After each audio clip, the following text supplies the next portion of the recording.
জয় Bangla slogan দেওয়ার জন্য কাউকে গ্রেফতার করাটা মানায় না। সরকার একতরফা ভাবেই কাজ করে চলছেন। শেখ হাসিনাকে ধন্যবাদ, এই জন্য ধন্যবাদ যে তিনি আমাদের আগে অধ্যাপক ইউনূসকে চিনেছেন। ক্লিয়ারলি কাজ করলে কোনো কিছুতেই ঝুঁকি নাই, কিন্তু যদি আগের থেকে পরিকল্পনা করে রাখা হয় নিজেদের ইচ্ছে মতো কোনো ফলাফল বের করবেন, তাহলে প্রচুর ঝুঁকি আছে এবং সে ঝুঁকি নিয়ে এরা টিকতে পারবে না।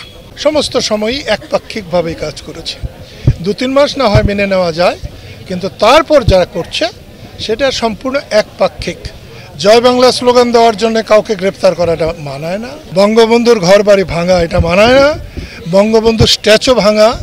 টানা তৃতীয়বার অর্জন করেছে দেশের সেরা সুপার ব্র্যান্ড স্বীকৃতি বসুন্ধরা টিস্যু।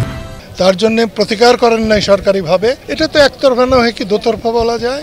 সরকার একতরফা ভাবেই কাজ করে চলছেন এবং আমি একটু আগে বক্তব্যে বলেছি যে শেখ হাসিনাকে ধন্যবাদ, এই জন্য ধন্যবাদ যে তিনি আমাদের আগে অধ্যাপক ইউনূসকে চিনেছেন। আমরা অধ্যাপক ইউনূসকে চিনতে পারি নাই, আমরা অনেক পরে চিনলাম। আমি অধ্যাপক ইউনূসের জন্যে যথেষ্ট পরিশ্রম করেছি। যখন 2012 সালের দিকে তার গ্রামীণ ব্যাংক নিয়ে কথা উঠেছিল, তখন আমি যদি তার পাশে না দাঁড়াতাম, আমরা যদি না দাঁড়াতাম, তাহলে অনেক গ্রামীণ ব্যাংকের স্থাপনা থাকতো না এবং আমার মনে হয় পরবর্তীতে এই স্থাপনাগুলো থাকবে না।